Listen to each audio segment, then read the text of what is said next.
మనకి నిన్న లార్డ్స్ వేదికగా థర్డ్ టెస్ట్ డే 1 కంప్లీట్ అయింది కదా. సో దీంట్లో చూసుకుంటే ఒక వింత సంఘటన జరిగిందనమాట. ఆ వింత సంఘటన ఏంటంటే, మనకి ఎప్పుడు కూడా మ్యాచ్ కొన్ని సందర్భాల్లో స్టాప్ చేసిన సినారియోస్ కనిపిస్తాయి. దేనికి మనకి గ్రౌండ్లోకి కుక్కలు ఎంటర్ అవ్వటం కానీ, లేదు అంటే పాములు ఎంటర్ అవ్వటం కానీ, లేదు అంటే మనకి తేనెటీగలు ఎంటర్ అవ్వటం కానీ, ఇవి మధ్యలో వచ్చినాయి అంటే ఖచ్చితంగా మధ్యలో స్టాప్ చేసేవాళ్ళు. కానీ నిన్న ఇవన్నీ కాకుండా డైరెక్ట్గా లేడీ బర్డ్స్ ఎంటర్ అయినాయి అనమాట. సో ఎంటర్ అయినాయి బాగానే ఉంది అనుకుంటే, అవి వచ్చి ఒక ప్లేయర్ని అటాక్ చేసినాయి. ఆ ప్లేయర్ ఎవరో కాదు, బుమ్రాని. సో అతన్ని చాలా డిస్టర్బ్ చేసిందనే చెప్పాలా.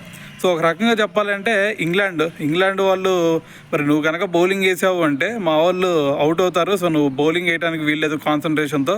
సో అందుకని చెప్పేసి నీ కాన్సన్ట్రేషన్ దెబ్బతీయడానికి వచ్చాం అన్నట్టుగా లేడీ బర్డ్స్ అయితే వచ్చి బుమ్రాని డిస్టర్బ్ చేసినాయి. సో అవి వచ్చిన తర్వాత మరి బుమ్రా కూడా అవి ఇసురుకుంటా సో ఇలా కనిపించాడు. ఆ వీడియో కూడా మనకు వైరల్ అవుతూ ఉంది. సో దాని తర్వాత ఇంకో ఎండ్లో చూసుకుంటే మరి బెన్ స్టోక్స్ కూడా ఉన్నాడు అనమాట.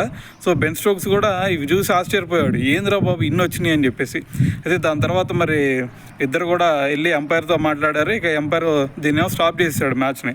సో దాని తర్వాత కొంచెం తగ్గిపోయినాయి అనమాట కొంచెంసేపు అయ్యేసరికి. సో దాని తర్వాత మళ్ళీ మ్యాచ్ని రెజ్యూమ్ చేశారు.